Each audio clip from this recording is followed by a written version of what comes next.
அருமையான ராஜா. என்னென்னா ஒரு குறையும் இல்லை, அவருக்கும் ஒரு குறையும் இல்லை, மக்களுக்கும் ஒரு குறையும் இல்லை. அவர் பகவானை பார்க்கணுன்னு நினச்சார். ரொம்ப நாளுக்கு அதுக்காகவே தபஸ் இருந்தார்.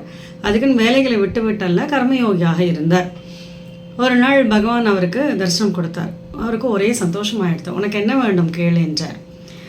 இவர் ஏதாவது கேட்டிருக்கலாம் ஒழுங்காக. இவர் என்ன கேட்டார் தெரியுமா? நம்மளை மாதிரி சிலர்லாம் இருப்பாங்களே, எல்லாருக்கும் உன்னுடைய தரிசனம் வேண்டும் அப்படின்னார். உடனே சிரித்து கொண்டே ராஜா கடவுள் சொன்னார், அதோ தெரிகிறது பார் அந்த மலை, அங்கே எல்லாவரையும் கூட்டிக் கொண்டு வா, நான் அவர்களுக்கெல்லாம் தரிசனம் கொடுக்கின்றேன் என்றார். ரொம்ப சந்தோஷம் ராஜாவுக்கு. நமக்கு கிடைச்ச தரிசனம் எல்லாருக்கும் கிடச்சிருமே. அந்த பரந்த மனப்பான்மை கொஞ்சம் பேருக்கு தானே இருக்கும். உடனே இவர் எல்லாரும் தண்டோரை போட்டு எல்லாரையும் கூப்பிடுறார். கடவுளுடைய தரிசனம் கிடைக்க போகின்றது, வாருங்கள் வாருங்கள் அப்படிங்கிறார்.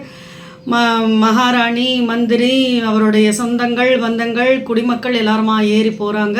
ரொம்ப தூரம் போகிறாங்க. மறையில் கொஞ்சம் தூரம் போன உடனே ஒரு செம்பு பாத்திரங்கள், செம்பு குடங்கள்னு நிறைய பொருட்கள் கிடச்சிது.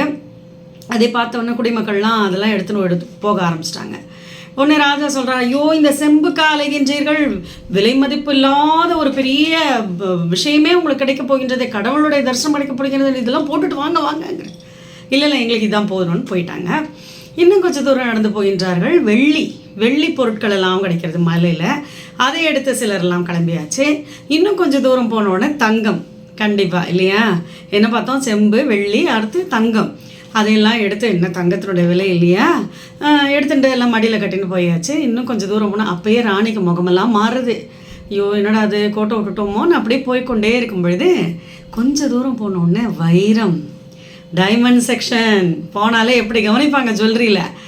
அப்போது அங்கே போனால் எல்லாம் டைமண்ட்ஸ், கல்லெல்லாம் பெருசு பெருசாக இருக்கும். ஐயோ அதெல்லாம் எடுத்து மடியில் கட்டி அவங்கவுங்க கிளம்புறாங்க. ராஜா, ஐயோ அறிவிலிகளே, கடவுளுடைய தரிசனத்துக்கு முன்னாடி இதெல்லாம் ஒரு விஷயமா, அதெல்லாம் எனக்கு தூக்கி போட்டு வாங்க, இன்னும் கொஞ்சம் தூரம் தான் கடவுளுடைய தரிசனம் உங்களுக்கு கிடைக்கும் அப்படின்னு பதறார், கதறார், அழறார்.